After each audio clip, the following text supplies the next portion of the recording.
The Assembly will hear an address by His Excellency Paul Kagame, President of the Republic of Rwanda. I request protocol to escort His Excellency.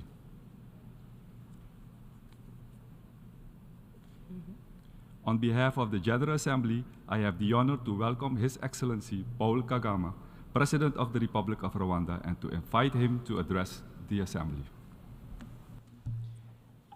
Excellency Denis Francis, President of the General Assembly, Excellency Secretary General Antonio Guterres, Excellencies, Heads of State and Government, distinguished ladies and gentlemen. This year, the World Health Organization declared that the COVID pandemic is no longer a global health emergency.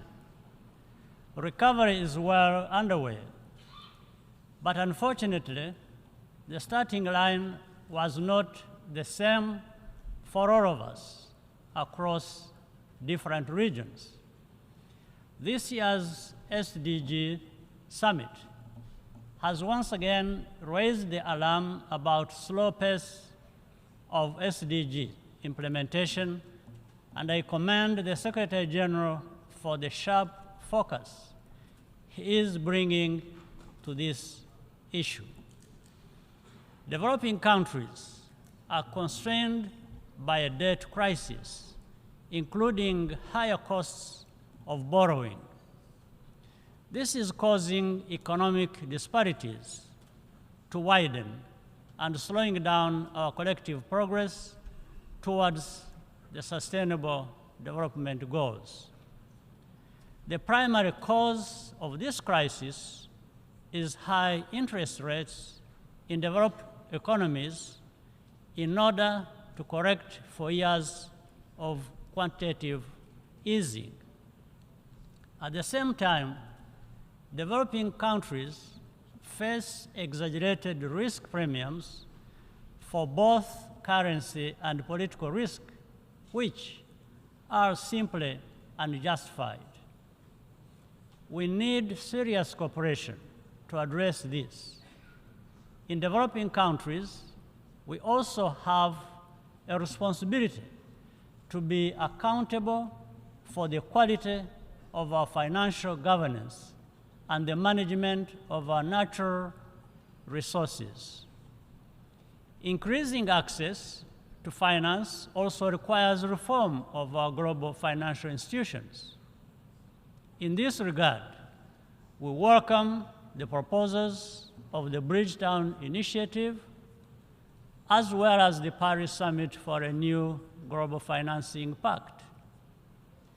Rwanda also supports the second replenishment of the Green Climate Fund to create the fiscal space for vulnerable nations to tackle climate change.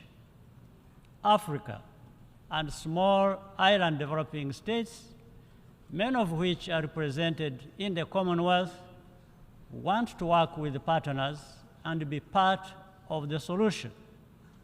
That is an important outcome of the recent African Climate Summit held in Nairobi under the leadership of President William Ruto. However, we must not only cool down on climate, we must also cool down on conflict. Today, there is no sign of ongoing conflicts ending anytime soon. We do not even see hope from those with the most influence that an end is in sight. Innocent lives are left alone to carry the burden of this instability. That is a profound injustice. The migration crisis is a case in point. Every year, migrants and refugees undertake dangerous journeys in search of a better future. Rwanda remains committed to working with partners, including the United Nations High Commissioner for Refugees, to contribute to a durable solution. This decision is informed by our experience and knowing firsthand the pain of losing everything and not having a place to call home. That is part of our promise to leave no one behind. We continue to need a more effective forum to manage global crises. That's why the United Nations was created in the first place. However, that does not absolutely absolve any country or region of the responsibility to address the governance shortfalls which are the root cause of instability. In this regard, I welcome the Secretary General's report on a new agenda for peace. Bilateral interventions, to which Rwanda contributes actively in various places, can provide a rapid response to a crisis situation.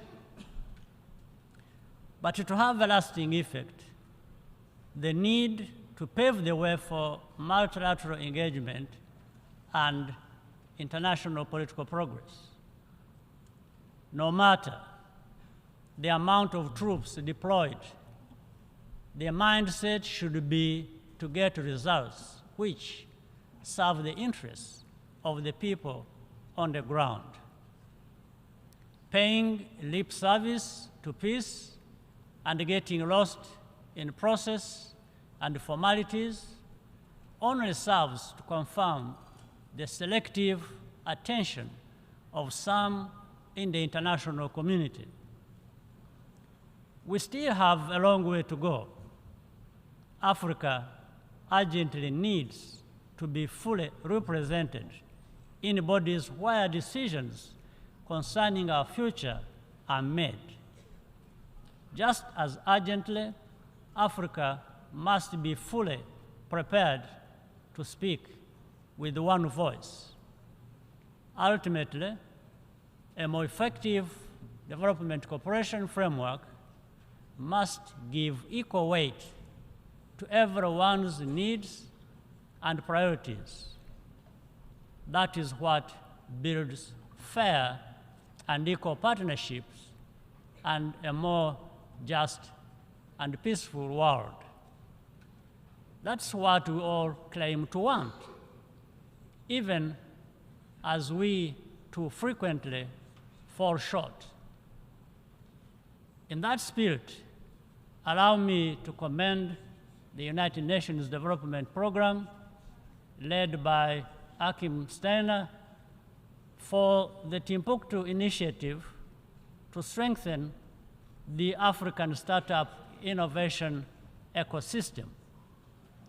This week, the International Telecommunications Union, led by Doreen Bogdan Martin, together with UNDP, unveiled a major new initiative on inclusive digital public infrastructure.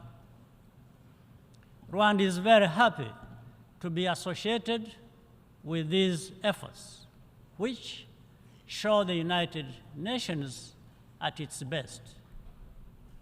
For Rwanda, the source of our solidarity comes from our commitment to never allowing a repetition of the tragedy that was inflicted on us nearly 30 years ago.